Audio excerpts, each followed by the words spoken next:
Will Shaw, everyone. I wanted to do a video quickly about complaints that I hear about Láadan.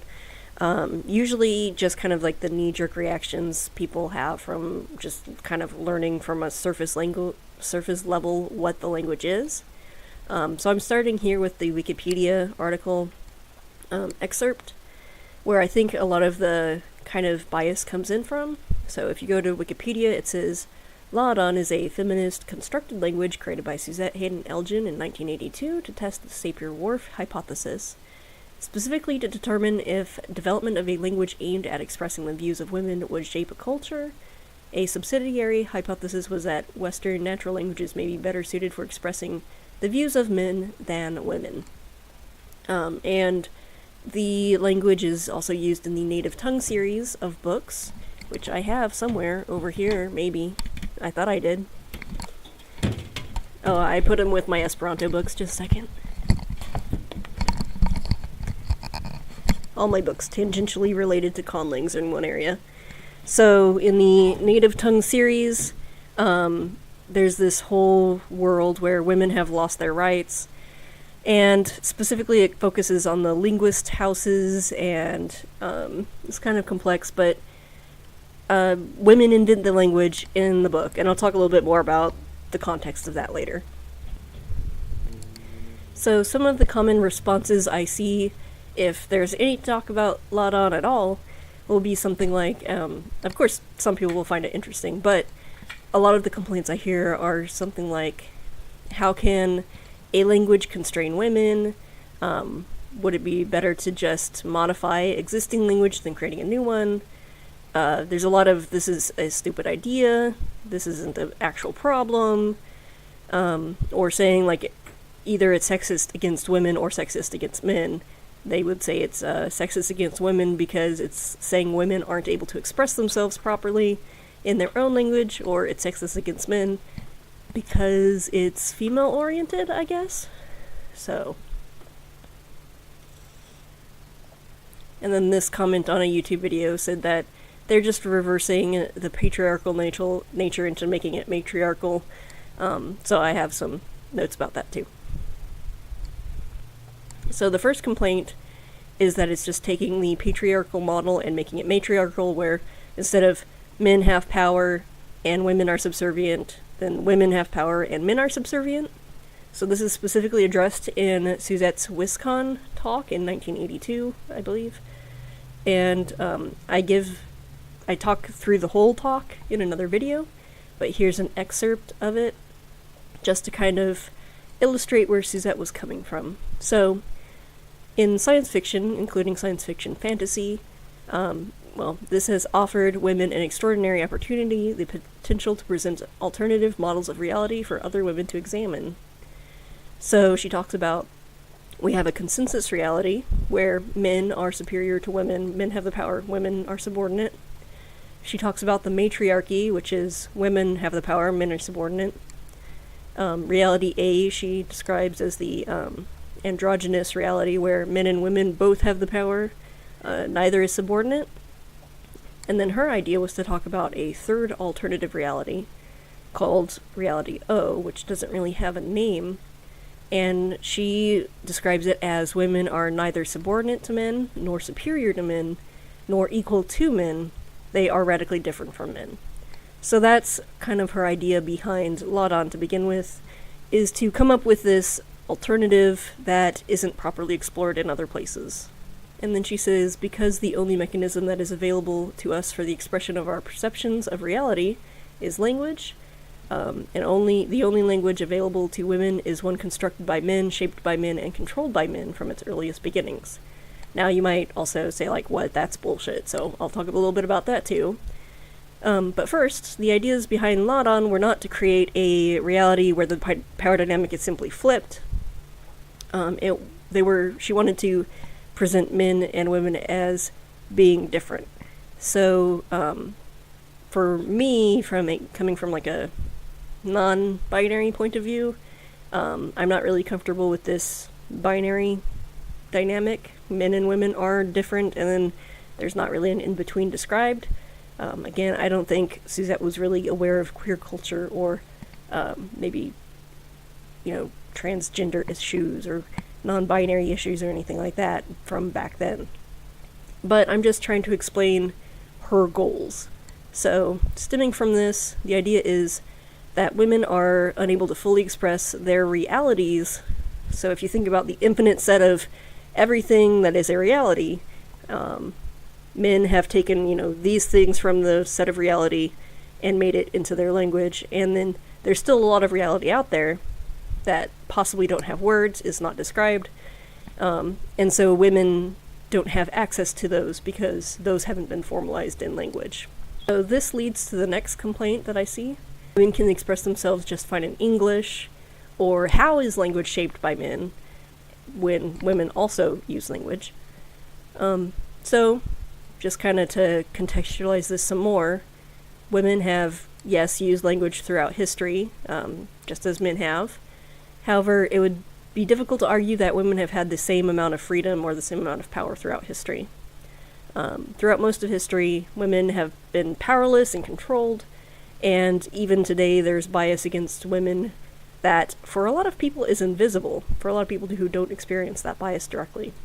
So, men have controlled wars and kingdoms and the economy and the writing of history throughout most of our time, and so they have also been able to determine what is important to talk about. So if you think about history and how much women's history and queer history has been left out, it's because men who are in control of things, or who have been in control of things, deemed that part not important. So if you've taken a history class and it's like, here's the wars that happen, here's the settlements that happen, and so on, it's more about, at least in the Western civilization side of things, the history of colonization, or the history of kingdoms expanding and changing.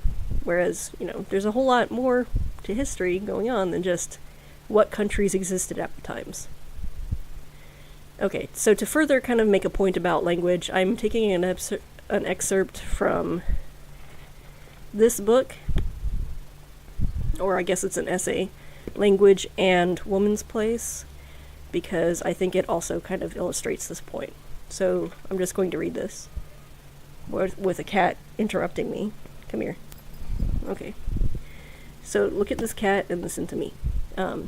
As an example of lexical differences, imagine a man and a woman both looking at the same wall, painted a pinkish shade of purple. The woman might say, "The wall is mauve," with no one consequently forming any special impression of her as a result of the words alone. But if the man should say, "The wall is mauve," one might well conclude he was either imitating a woman sarcastically, or saying it as a homosexual person, or as an interior decorator. So women then make far more precise discriminations in naming colors than do men. Words like beige, ecru, I'm not sure how that one's pronounced, aquamarine, lavender, and so on, are unremarkable in a woman's active vocabulary, but absent from that of most men. At least, I guess, back when this was being written. But, if you think of kind of non-artists' general day-to-day stuff, I guess. I have seen a man helpless with suppressed laughter at a discussion between two other people as to whether a book jacket was to be described as lavender or mauve. Men find such discussion amusing because they consider such a question trivial, irrelevant to the real world. We might ask why fine discrimination of color is relevant for women, but not for men. A clue is contained in the way many men in our society view other unworldly topics. For example, high culture and the church, as outside the world of men's work, relegated to women and men whose masculinity is not unquestionable. Men tend to relegate to women things that are not of concern to them, or do not involve their egos. Among these are problems of fine color discrimination. We might rephrase this point by saying that since women are not expected to make decisions on important matters, like what kind of job to hold, they are relegated the non-crucial decisions as a sop. Deciding whether to name a color lavender or mauve is one such sop. Okay, so that's an example of how men might shape language by saying, like, these terms are important, whereas those are, like, women's terms, or not important terms to be able to distinguish colors, and so on. Now, with relation to a language being built by men, and not being sufficient to describe the perceptions of women, I also have an excerpt from the WisCon talk. Jean Youngblood has said that no medium, in order to preserve a particular reality, including C, which in the talk is defined as the consensus set of realities where men are in power and women are subordinate. So in order to preserve this reality, nobody is obliged to say anything nice about it, or to argue for it, or to support it, or to do anything like that. All that a medium has to do to preserve a given reality is to present no alternative. If you have never known that there is anything edible except fried chicken and Brussels sprouts, you are not going to want strawberries. All that television, or any of the visual or print media has to do to support the consensus set of reality is to simply continue to present it as if there were no other possibility.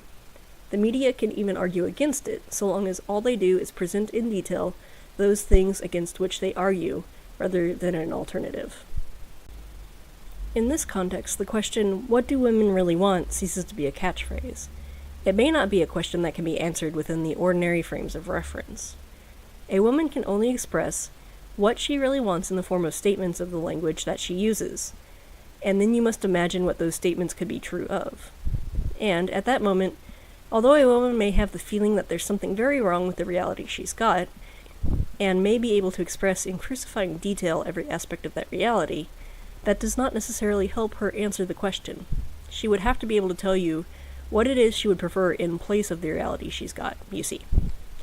So with that quote, just from my own experience of not having the language you want, I think the best argument for me is just from queer culture and growing up, and not knowing how to describe a lot of feelings. So, for example, I was homeschooled, and my parents are liberals, but they knew nothing about queer culture.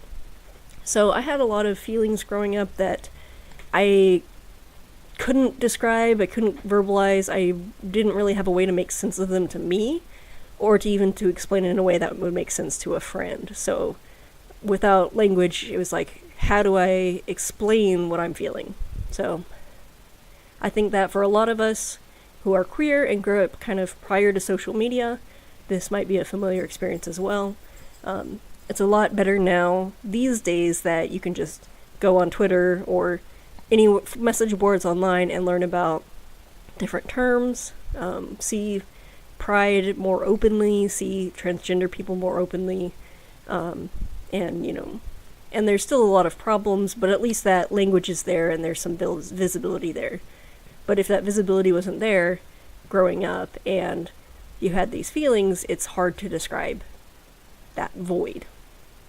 So from this, I would say that it could also possibly be extended then to a woman who's feeling like there's some sort of void in being able to describe her perceptions or something that is important to her. Okay, and complaint 3 is the language is sexist against men.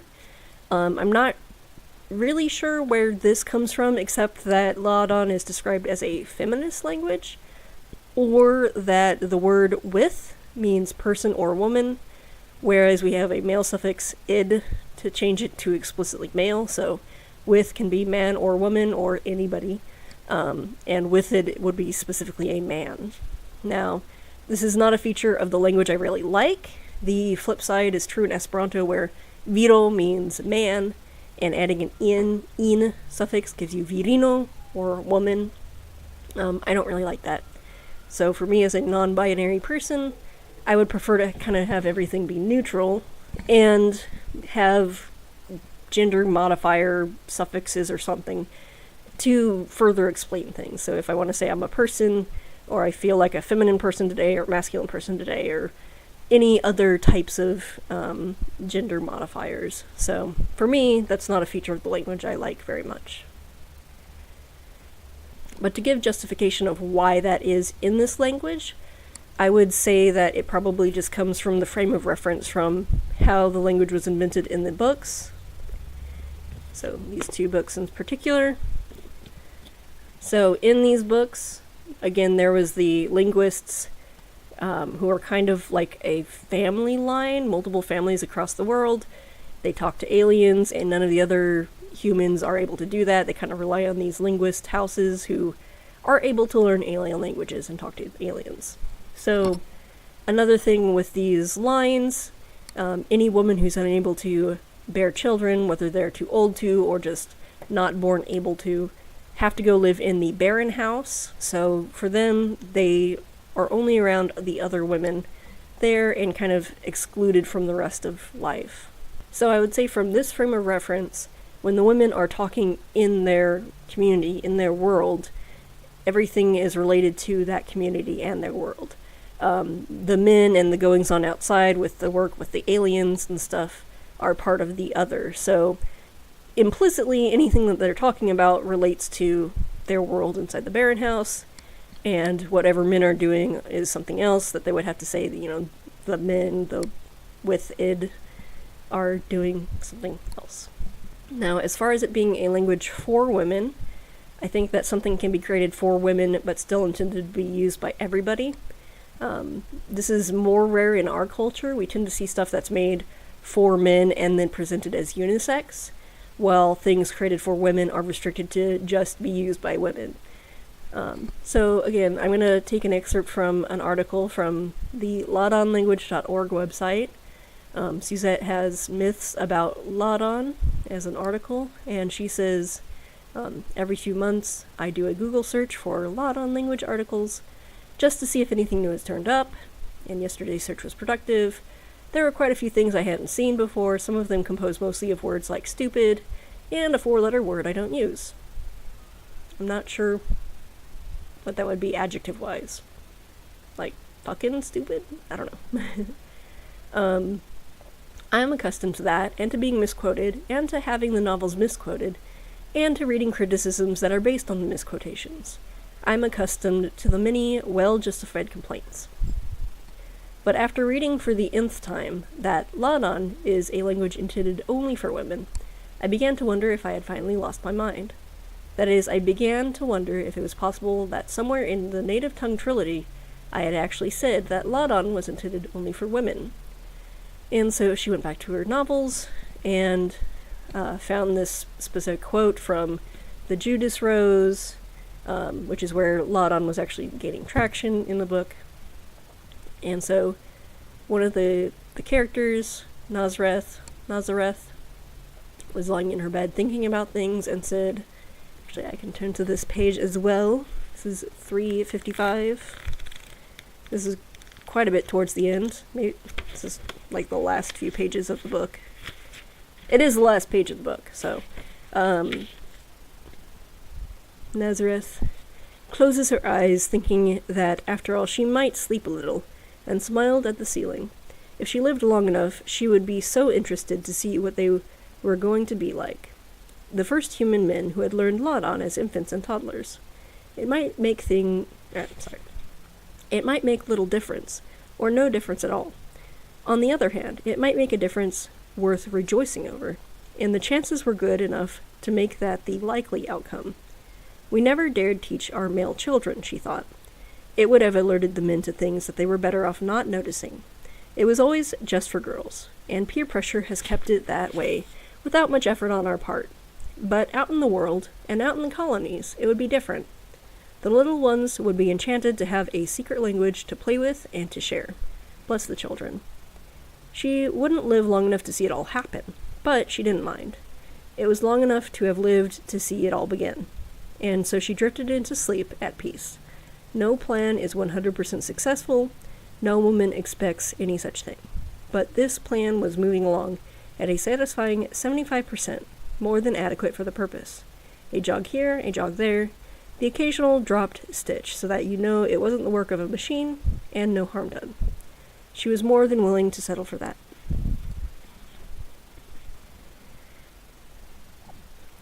So, just from the idea of the book, these women in the barren house created the language, and then throughout this book it kind of gets out of the linguist households and into the world. through, I believe, the church. And so then colonies start learning about Láadan, and the idea is that it's going to spread. But initially it was created by women, and not exclusively for women, but for women in that it's something that women were kept in mind while it was being made. So I think that you can't really separate the Láadan language from the novels itself. I think they're kind of intertwined in how the intention in the books was kind of like, in a way, a simulation for Suzette. She couldn't sit down and write a computer program to simulate the expansion of a language, but she could envision in her mind and write in a novel the way this might work out with creating a language and trying to have it go beyond and be spread throughout the culture. That being said, I believe this book was written after the language experiment had failed.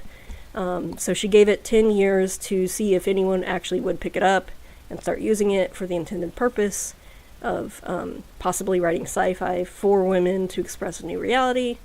I have not finished reading this book because I got really bored by it.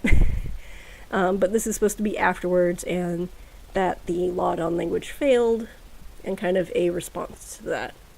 So maybe I'll try to finish this later on and talk about this book. And I'll try to do a video at some point in my lifetime in the future. I'm so busy all the time. Just about the experiment that was Láadan, and then Suzette's conclusion that it failed after 10 years, which, in 1992 I was 4, so I wasn't really learning about conlangs back then. Also, the internet was not quite as ubiquitous. I don't remember, I guess we had the internet when I was 9, so I was a few years off. I wasn't learning about constructed languages back then anyway, but maybe if she'd given it 20 years, it would have been something that would have had more chance to build. But then again, who would have predicted the internet? Okay. So that's just some of my thoughts about the complaints about Láadan, and kind of trying to give context into what I think Suzette was going for with that. If you're interested in learning more about the history behind Láadan, check out my WisCon talk video. I basically just read her talk and then add some notes of my own to it, but it gives you insight into where she's coming from with that. So anyway, thanks for watching. Hopefully I'll have some more time to make videos. I'm trying to kind of backlog a bunch of stuff during spring break. I'm currently in spring break, and so I'm making stuff and just scheduling it out. So we'll see. Maybe I'll have another hiatus for a whole year and then do more next spring break or something. Oh well.